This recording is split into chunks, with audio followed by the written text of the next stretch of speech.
feel that you have more than one profile. So don't have more than one profile.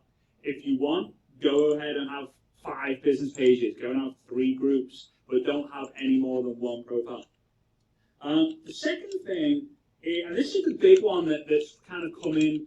It's been around. It's probably been around for a year, but it seems like they're getting really, really, really, really, really strict on it at the moment, and that's misrepresenting companies. So this would be if I kind of came on and went, "Hello, everybody. I am an ambassador for Nike, and Nike have just brought out a brand new pencil, and this pencil is amazing. You should all go and buy it because this pencil is going to help you with X, Y, Z."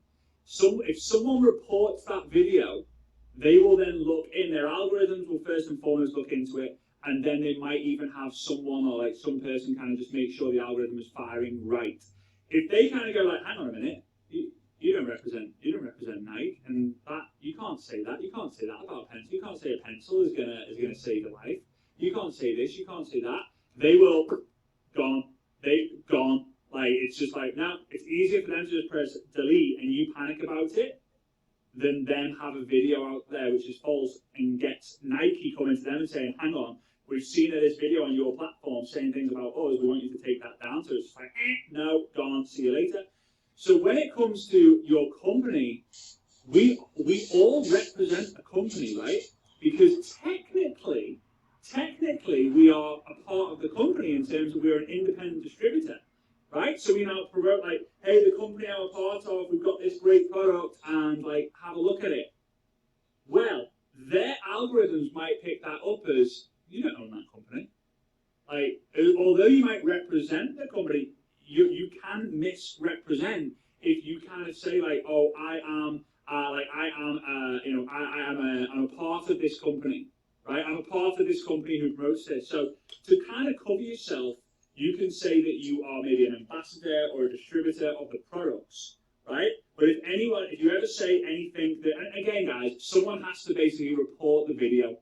And they might report the video because they just don't like you.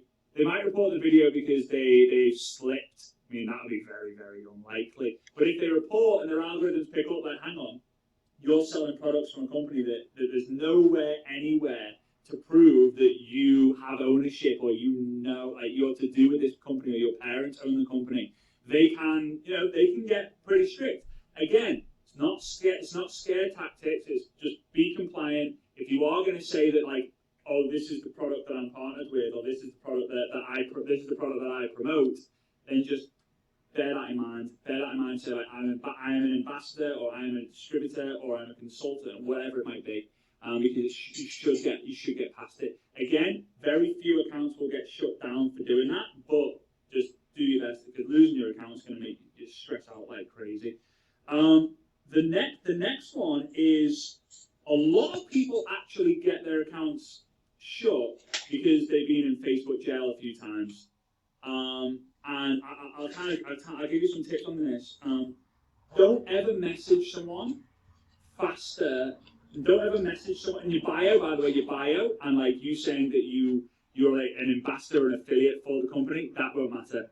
Like that's totally fine. You can say all you want with that. It's with the Facebook Live, it's the videos, because they can see all the words and stuff, but they can't kind of hear it and the tonality behind it, so they're going to control. So with the messenger, you've got to be really, really careful that you're not sending messages faster than you could read them.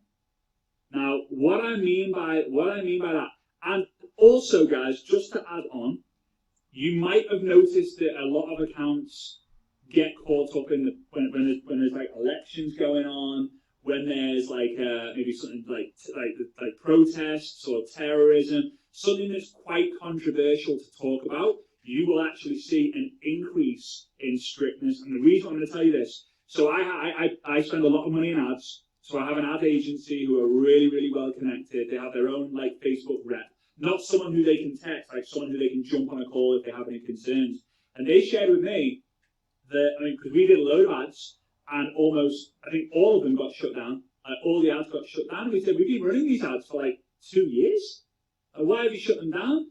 They said, "At the moment, they are literally just blocking so many videos, so many ads, so many posts because of what's going on with the presidential election. They don't want anything to be like, they don't want to be able to see that someone's promoting heavily, like people are promoting heavily and sending loads of ads, and they just don't want that to happen. So again, I believe a lot of that has to do with people losing their accounts as well.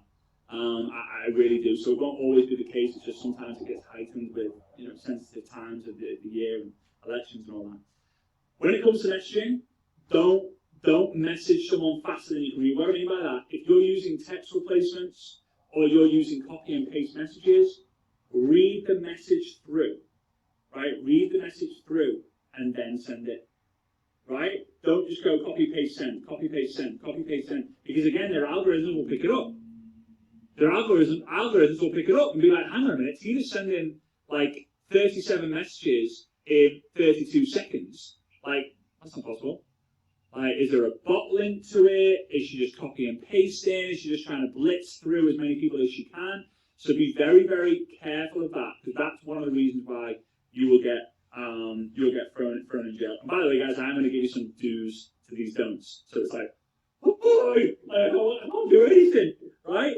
You can. You definitely can, and you'll be ahead of the game because of it. Then when it comes to and also don't make it easy for someone to delete your message or block you. Now they've made it a little bit different now on social media that when you get a message, let me see if I can find you an example. When you get a message from someone who you don't know, right? When you get a message from someone who you don't know, it will come up with So it'll come up at the bottom of the message, delete or block. Right? If you reply, then this person will be able to call you and see your information, such as that status, and then it says delete or block. That's fairly new. That's probably like 2 months, maybe 3 months old, those two options. So if someone presses delete or block, and a certain number of people hit it, no one knows a certain number of people, but a certain number of people hit that delete or block in a short space of time, that's going to trigger and you might get thrown in the Facebook jail. Or you'll be like, oh, flag, this guy is sending way too many messages. So don't send the messages of like, hey, you need to join my company, click this link to find out more. Right? That's spamming. Be a pro and have the intentions to connect. Remember, it's a shipping business. Friendship, relationship, entrepreneurship, partnership, mentorship, leadership. Okay, don't be a spammer Anderson. Exactly, Hazel. Don't be a spammer Anderson. So don't give them a reason to want to put you in jail by getting people to just go, oh, delete, oh god, another one of them, block, oh, another one of them, delete. Deleting a message and blocking a message is actually counted as the same thing. We think that it's because people are like, oh, block, but if someone deletes the message, it is the same as them blocking. And how I know that, I learned the hard way about 3 years ago. I lost one of my accounts 3 years ago, my business page accounts, because I had people deleting the message. And I found that out through ways I can't really discuss. Then one thing I genuinely believe you guys should do and be aware of is the places where you're connecting with people, right? The places where you are connecting with people. Groups are great. Groups are great, but pages are better. Now, the reason is, if you look at the suggested friends, and I hope you get value from what I'm about to share, but if you look at suggested friends are based on locations, mainly locations, mutual friends, and interests. Usually not groups. So you have location in common. Like you and Tina are both in the US, or you're both in Nashville, or you're both in the same city. You and Tina, you have your mutual friends with 37 people.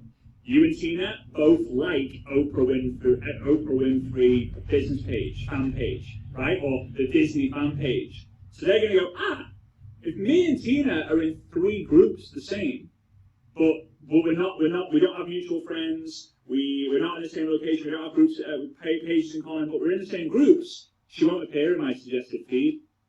So here's what happens. The suggested feed is one of the safest places for you to go and add people and message people, because Facebook have suggested that you become friends with them. Imagine you add all the people they suggest you to be friends with and they shut you down. You've added people, you don't know this person. No, I know I don't know this person, but you suggested that I connect with them. I've never seen anyone go into Facebook jail by adding too many suggested friends. Facebook want you to be friends with these people because you have something in common with them. So with knowing that, you should go into Facebook pages and then go and add the people who are in those pages. Go and like the page, right? So if we're in Disney page, make sure I've liked the Disney page, and then go and find the people in the comments and go and message those people. Oh, you don't know this person. No, you do. And if that comes up, you just slow down a little bit. So it's very important to know that. And again, if you don't already use top fans, a lot of the business pages, when you comment on a lot of the posts, you will get a top fan badge, and you'll be able to see it in the comments. So like, Team Joy Carroll, top fans. If you click on top fans from a desktop, a list of all Disney's top fans will come up. So, and you know that they've commented on a lot of posts, because in order for them to be a top fan, they need to have commented on a lot of posts, right? So then you're going to be like, hey, I noticed you're a big fan of Disney, me too, right? And you can connect with people that way. When it comes to the do's, when it comes to misrepresenting companies, just represent your company in a professional manner. If you're going to talk about your products on Facebook Live, if you're going to mention your products on Facebook Stories, then address it like that you are an independent distributor, an independent contractor for this company, and you decided to promote it because of the benefits that you had, and you believe other people should check out the products too.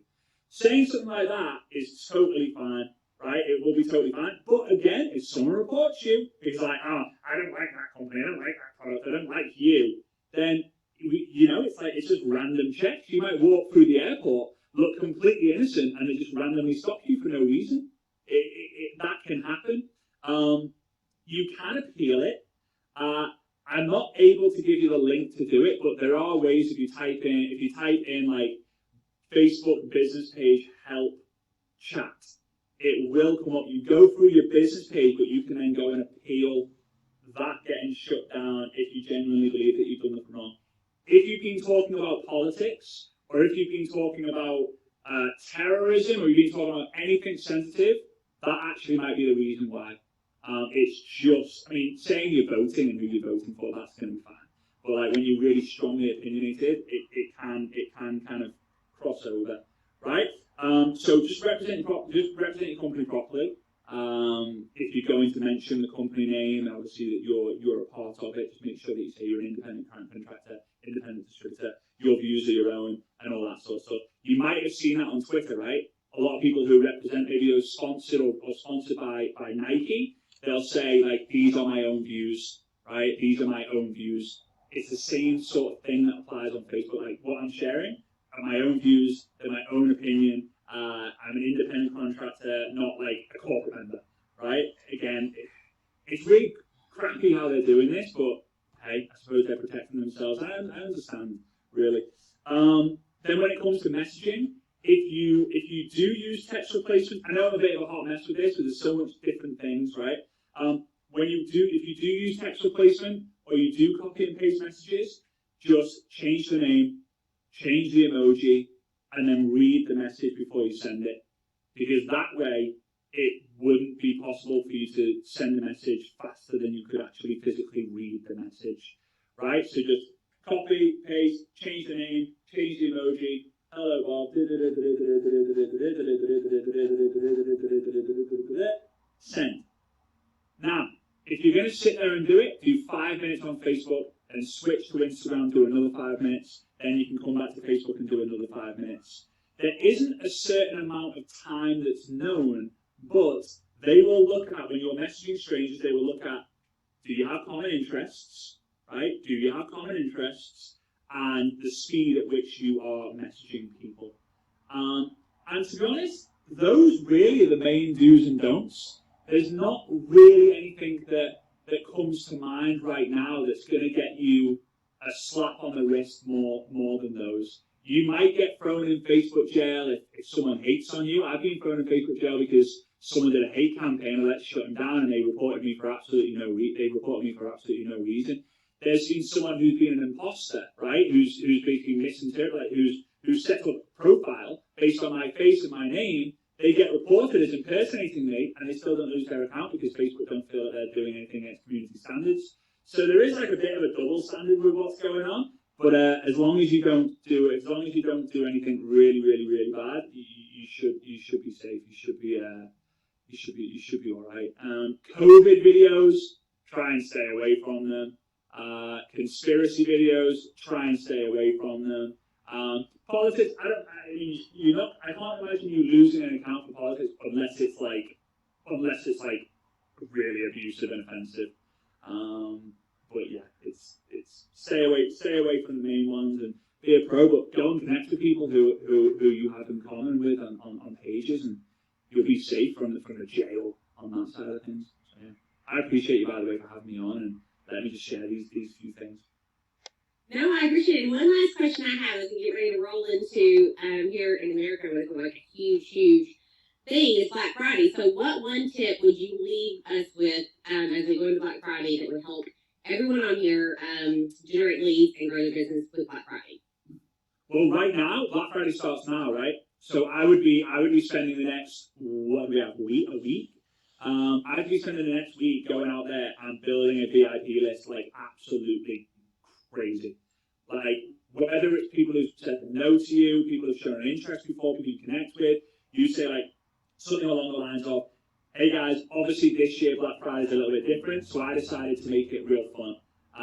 I want to be able to share the best Black Friday deals that I've come across with people on my VIP list. Would you like me to put you on it? Yes or no? That's it. That's all you got to say. Something along those lines, like, hey guys, a little bit different this year. Obviously address it. People are like, yeah, it is going to be a little bit weird, like having a Black Friday without actually being able to go to the shops, depending on where you are in the world. But yeah, I'm building. I want to be able to share my favorite Black Friday offers that I've been able to help you save time and save money. If you would like me to put you on my VIP list so I can reach out to you when the offers come in, let me know, yes or no. Build the bigger that VIP list, the more of a prediction that you can make. If your VIP list is nothing, don't expect to do very well over Black Friday. If your VIP list is 1,000 people deep, it's on. And that momentum that you can create in Black Friday can help you have a great end to November and a really decent December, ready for the new year. So yeah, definitely do that. When the deals come out, you're then going to say, hey, there's this great there's this great offer that's just come up with a company I'm partnered with. Would you like me to send information? There you go. Build your VIP list by going out there, connecting with new people, connecting with people who said no to you, connecting with people who have shown an interest before. Just write a list on a piece of paper, spreadsheet, however you want. But yeah, the bigger that list, the bigger the impact you'll have for sure. Well, thank you. I know you worked us in today, and so our time is short, but I appreciate you taking the time out. We love you, Frazier, and guys, we'll see you next time. Bye. Yeah. See you guys.